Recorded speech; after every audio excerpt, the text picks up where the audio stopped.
getting to be lunchtime, and I'm sure hungry. So I'm gonna make a pourable pizza today. Have you ever had a pourable pizza? So cool. It's so easy, and you probably have all these ingredients at home. So we're gonna start with a regular pie dish. Now you wanna warm up about a tablespoon of butter and pour it into the pie dish. Now you wanna spread it all around and make sure it goes all up the sides because you don't want your pizza sticking. This is gonna be so delicious, you guys, and you're gonna wanna make it like every day, because it's so good and so easy.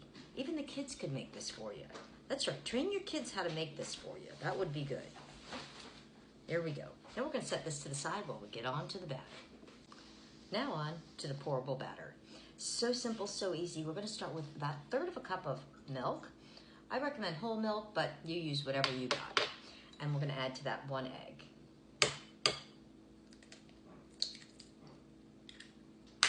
We're gonna give this a quick whisk. Once you have this all whisked together, you know, kind of like, looks like French toast right about now, but here we go.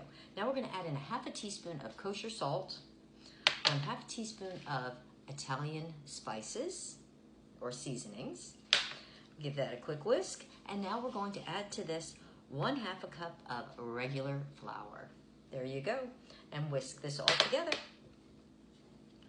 This is gonna, wait till you see how easy this is. You guys are gonna, like I'm telling you, you are gonna wanna eat this every day, every day.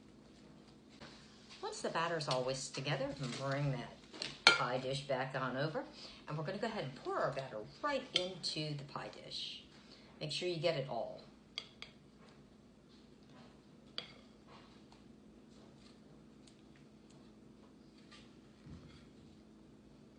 I use a spatula to get it all. All right. Once you have it all into your pie dish, we're gonna go ahead and like mix it around, kind of, not mix it around, but swirl it around, I guess is a better term. We're gonna swirl this all around so that you make sure that it's kind of even and all throughout the whole pan. Now I'm gonna put this in the oven for 20 minutes at 450 degrees. 20 minutes, and then we're gonna take it out and do the next step. So I'll see you guys in about 20 minutes. Alrighty, it's been 20 minutes. Now you're gonna take this out of the oven and we're gonna put on, now Meg and I like ours with light sauce, so you wanna put your sauce on, but if you like a lot of sauce, then you put on a lot of sauce. Now if you're gonna add meat to this, I recommend that you actually put it into the batter. Like say you wanted pepperoni, you might wanna like, you know, just cut it up into smaller pieces and put it right into the batter. So I'm gonna just do light sauce because that's what we like. There you go. Now you wanna add on your cheeses. So I'm going to use, this is a cheddar. Now we like a lot of cheese, so I'm gonna be using a lot of cheese on this. And then I'm gonna also use about 1/4 cup of mozzarella. I like to blend my cheeses on my pizza, but you can use whatever you have handy. And then I'm gonna add on about 1/4 cup of Parmesan. Now what I have handy to put on it for toppings are, I've got mushrooms. So you wanna go ahead and chop them up, you know, pretty well. You don't want them to be huge and thick because you wanna make sure that they're gonna cook. And unfortunately, I do not have, I would love to be putting black olives on this, but I don't have any handy. But I do have onions, so I'm gonna put on some onions, just a little bit. But again, you wanna make sure that they're not cut too thick because they're not gonna be able to cook, because you're gonna only put this back in the oven for another 10 minutes until all of the cheese and so forth is melted. So I'll see you in about 10 minutes. Alrighty, the pourable pizza's out of the oven. Now I'm gonna cut this up and serve some up, and it's gonna be tasty taste time for Megan and I. It's gonna be lunchtime because I'm kind of a little hungry.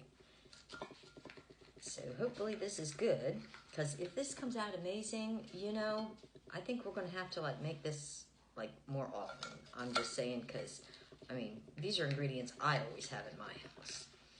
So let me just cut a piece, and I should probably let it cool a little more. But here we go. Let me just take a piece out so you can see. Look at that. Look at that cheese. Woo! Alrighty. Tasty taste time. Alrighty, it's lunchtime. So this is a pourable pizza. I didn't say horrible, I said pourable. So, and I like to eat mine with a fork and knife. So I'm hoping it's good. Is it good? Because this, I mean, we always have these ingredients. Tastes really fresh.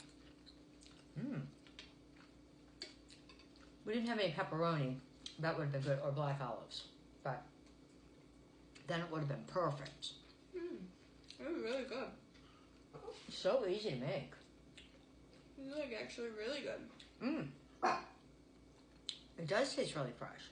And there's like no yeast, so you don't have to wait for all that rising and, you know, and patting it down and rolling it out and swinging it around. You know how they do that with the pizza press, you know. Yeah, if you're in the mood for a little personal pizza. Yeah. I mean, you could double the batch and make two. I mean, or you can do it double the batch if you have like a really big cast iron pan. You could probably do it like in a cast iron pan, double the batch, and that would probably be really good. Just Not saying. bad.